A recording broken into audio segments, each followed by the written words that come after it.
సువర్ణ భూమిలో పెట్టుబడి పెడితే మీ జీవితం అంతా సువర్ణమే. కె విశ్వనాథ్ నుంచి ఎస్పి బాలు దగ్గర నుంచి పలువురు చేసినటువంటి వీడియోస్ చూసాం, అంటే అడ్వర్టైజ్మెంట్లు చూసాం. లేదు అపర్ణ ఇట్లాగా అద్భుతంగా ఉంటుందన్నది చూసాం. అంటే ఒక రియల్ ఎస్టేట్ వ్యాపారాలకి ఒక బ్రాండ్ అంబాసిడర్లు చూస్తాం. అయితే తర్వాత కాలంలో సీన్ మారింది.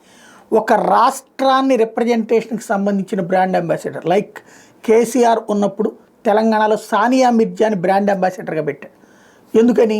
ఆవిడ ప్రపంచం అంతా వెళ్తుంటుంది, తెలంగాణ బ్రాండ్ది ఒకటి స్టిక్కర్ ఏదో పెట్టుకుంటుంది, తద్వారా తెలంగాణ బ్రాండ్ అంబాసిడర్ అది ప్రపంచం అంతా ఉంటుందని. అట్లాగే ఇప్పుడు అమరావతికి ప్రపంచమంతా తిరిగే వాళ్ళతో లేదా సెలబ్రిటీలతో బ్రాండ్ అంబాసిడర్లను పెట్టడానికి ప్రయత్నిస్తున్నారు. ఆ మేరకు జీవో జారీ అయింది. అమరావతి అన్నటువంటి దాన్ని ఇప్పుడు అంతర్జాతీయంగా ప్రమోట్ చేయాల్సిన అవసరం.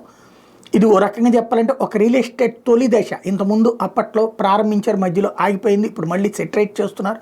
35-40 వేల కోట్ల రూపాయలు ఖర్చు పెడుతున్నారు. రాబోయే 4 సంవత్సరాల్లో దానికి ఒక రూపు తీసుకురాబోతున్నారు. అంతా తీసుకొచ్చి కొనేవాళ్ళు లేకపోతే కష్టం, ఎదక్కపోతే కష్టం. ఎదగాలి అంటే దీని పేరు పద్దాక నోట్లో నానుతుండాలి, ప్రచారం జరుగుతుండాలి, ఎక్కడికి పోయినా ఇదే వినబడుతుండాలి. అట్లాంటి దిశగా అడుగులు వేసేందుకు గాను బ్రాండ్ అంబాసిడర్లని ఎంపిక చేసే ప్రక్రియ ప్రారంభించింది బాబు సర్కార్.